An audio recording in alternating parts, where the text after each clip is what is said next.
கடைசியா அபிநய் அவரு இந்த ஒரு வார்த்தைய சொல்லியிருக்காரா, அம்மா அவங்கள போலவே கடைசி நேரத்துல ரொம்ப துடிச்சு அபிநய் அவரு காலமாயிருக்காரு. கடைசியில என்ன நடந்துச்சு அப்படிங்கறத வாங்க பார்க்கலாம். கல்லீரல் பாதிப்பால அவதிப்பட்டு வந்த நடிகர் அபிநய் அவரு காலமான செய்தி மிகப்பெரிய அதிர்ச்சியும் சோகத்தையும் ஏற்படுத்தி இருந்துச்சு. எல்லாருமே இந்த செய்தியை பகிர்ந்து ஆழ்ந்த இரங்கலை தெரிவிச்சிட்டு இருந்தாங்க. நீண்ட காலமா உடல்நல குறைவால அவதிப்பட்டு வந்த இவரு இன்னும் 2 நாள்ல கல்லீரல் மாற்று அறுவை சிகிச்சை நடப்பதா இருந்திருக்கு.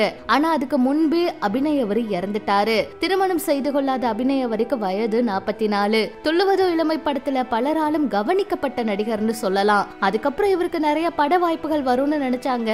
ஆனா சரியான கதையை தேர்வு செய்யாம போயிட்டாரு. அதுதான் இவர் செய்த தவறுனே சொல்லலாம். அபிநய் அவருடைய அம்மா மலையாளத்துல பிரபலமான நடிகை ராஜாமணி. குழந்தை நட்சத்திரம் அறிமுகமாகி 10 படங்களுக்கு மேல பல உச்ச நடிகர்களோட நடிச்சிருக்காங்க. அபிநய் அவரு துள்ளுவதோ இளமை படம் முடிஞ்சதுமே 9 ப்ரொடியூசர்கள் வீட்டுல உட்கார்ந்துட்டாங்களாம். பெட்டி நிறைய பணத்தை பார்த்ததுமே அபிநய் அவருக்கும் தலைக்கால் புரியலையா. அப்ப முதிர்ச்சியான சினிமா அனுபவம் கொண்ட அவரோட அம்மா முதல்ல கதையை கேளு அப்புறம் சம்மதம் சொல்லுன்னு சொல்லியிருக்காங்க. ஆனாலும் மனமலன்னு அட்வான்ஸ் வாங்கிக்கிட்ட அபிநய் அவர் எந்த படத்துல நடிச்சாலுமே அது தோல்வியாவே இருந்துச்சா. அட்வான்ஸ் தந்தவங்க யாருமே திருப்பி வரவே இல்லையா. அந்த ஒரே ஒரு தோல்விதான் அபிநய் அவரை சர்ன்னு கீழே இறக்கிருச்சு. அது மட்டும் இல்லாம அவருக்கு ஆதரவா இருந்த அம்மா அவங்களும் சிகிச்சை பலனின்றி இறந்துட்டாங்க. பட வாய்ப்பு இல்லாம அம்மாவும் ரொம்ப முடியாம ஆயிட்டாங்க. அவங்க மதுவுக்கு அடிமை ஆயிட்டாங்க அப்படின்னு எல்லாம் கூட பத்திரிகைகள்ல எழுதியிருக்காங்க. 2 ரூபாய் கூட இல்லாம அம்மா உணவகத்துல சாப்பிடுற நிலைமைக்கு ஆளாயிட்டாங்களாம். KPI பாலா அவர் உள்ளிட்ட நல்ல உள்ளங்கள் தான் அபிநய் அவருடைய சிகிச்சைக்கு முன் உதவி செஞ்சாங்க.